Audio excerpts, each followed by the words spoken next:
कराची के इलाके अजीजाबाद में मकान से असलहा बरामदगी के मामले पर डीआईजी वेस्ट अजीजाबाद पहुंच चुके हैं। जिले हैदर से जानते हैं। जिले बताइएगा, डीआईजी वेस्ट पहुंचे हैं, इन्हें कोई ब्रीफिंग दी जाएगी?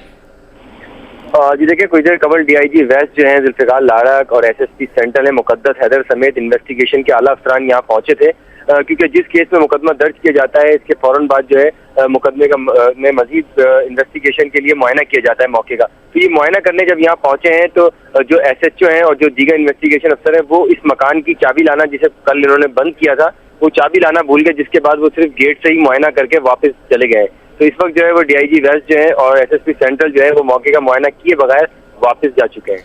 जिले हैदर ये बताइएगा, एक और मकान भी था जहां से वर्दियां पुलिस की बरामद हुई थी, उसका मुआयना कराया गया डीआईजी वेस्ट को? और जी, जब इस मकान की चाबी नहीं मिली तो वो कुछ गुस्से में आए, उसके बाद कुछ थोड़ी बहुत उन्होंने झाड़ दिलाई है अपने एसएचओ को और इन्वेस्टिगेशन अफसर को, जिसके बाद वो वापस चले गए। वो जो करीब एक मकान था, एक कमरा बना हुआ था जिसमें से वर्दियां मिली थी, वो उस मकान का भी मुआयना नहीं किया और अपनी गाड़ी में बैठ के वो गुस्से के आलम में वापस चले गए। तो अब बताया जा रहा है कि शायद शाम को किसी वक्त जब एफआईआर का मतन और मुकम्मल हो जाएगी, दफात उसमें शामिल कर ली जाएंगी, उसके बाद शाम को किसी वक्त जो है ये आमद उनकी दोबारा मुतवक्को है। जिले हैदर ये बताइएगा, एफआईआर किसकी मुद्दत में दर्ज की जाएगी? जी, एफआईआर जो है वो सरकार की मुद्दत जो एसएचओ अजीजाबाद है जमाल लगारी, उनकी मुद्दत में दर्ज कर ली गई है। जो इन्वेस्टिगेशन के लिए जो दीगर चीजें जरूरी होती है उससे कबल जो है वो मौके का मुआयना करना जरूरी होता है, तो इसलिए ये मौके के मुआयना करने आए थे। एफआईआर में जो है नामालूम अफराद के खिलाफ दर्ज की गई है 780 दहशतगर्दी एक्ट के तहत जो मुकदमा दर्ज किए गए, जिसमें नाजायज असला, धमाका खेज मवाद और एंटी स्टेट कार्रवाइयों की दफात जो है वो शामिल की गई है, ताकि ये मुकदमा दहशतगर्दी की अदालत में चलाया जा सके। इस मुकदमे में मुत्तहिदा कौमी मूवमेंट के 4 रहनुमाओं को भी शामिल तफ्तीश करने का फैसला किया गया है, जिनके नाम जो है वो एफआईआर में दर्ज किए जाएंगे। जिले हैदर ये बताइएगा कि मालिक मकान के बारे में कुछ मालूम हो सका? जी, अहले इलाका जो है इससे मालूमात हासिल की गई है तफ्तीशी काम में। उनका कहना यह है कि ये मकान जो है ये 4 साल कबल जो है वो जो ऑनर थे इसके वो बेच के चले गए थे। किसको बेचा था, कौन यहाँ रह रहे थे, कुछ नहीं पता।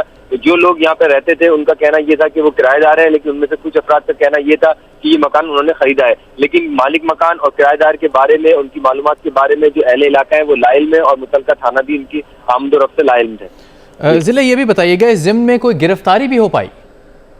जी नहीं, ये जिस दिन ये गुज़िश्ता रोज रेड की गई थी नाज़िमाबाद से गिरफ्तार टारगेट किलर की निशानदेही में, उसके बाद से कोई मजीद गिरफ्तारी अमल में नहीं आई गई। असले की जो काउंटी है वो अभी तक जारी है। अब तक ये पता नहीं लगाया जा सका है कि ये कितना वेपन है, किस साख्त का बना हुआ है और इसमें क्या क्या चीज को कब कौन सी वारदात में शहर कराची में दहशतगर्दी के वाकयात में ये वेपन इस्तेमाल हुआ है। तो अभी ये क्योंकि वेपन बहुत बड़ी तादाद में, तो ये प्रोसेस में 1 हफ्ता लग सकता है। जो बात हुई हमारी यहाँ पे डीआईजी वेस्ट से, उनका कहना यह है कि गोलियों की भी काउंट की जा रही है कि कितनी गोलियां हैं, क्योंकि मुख्तलिफ हथियार की मुख्तलिफ गोलियां मुख्तलिफ बोरियों और बॉक्सेस में बंद है, तो उनको खोलना, उनको गिनना और किस साख्त की है, कहाँ से मंगवाई गई, कितनी पुरानी है, ये तमाम चीजें के लिए कुछ वक्त दरकार है, जो कि जिसके बाद जो तफसीलात मीडिया के सामने दी जाएंगी। जिले ये बताइएगा कि ये मालूम हो सका कि ये असला किस तरह यहाँ तक पहुंचा, एक ही बार में पहुंचाया गया या फिर वक्फे से लाया गया?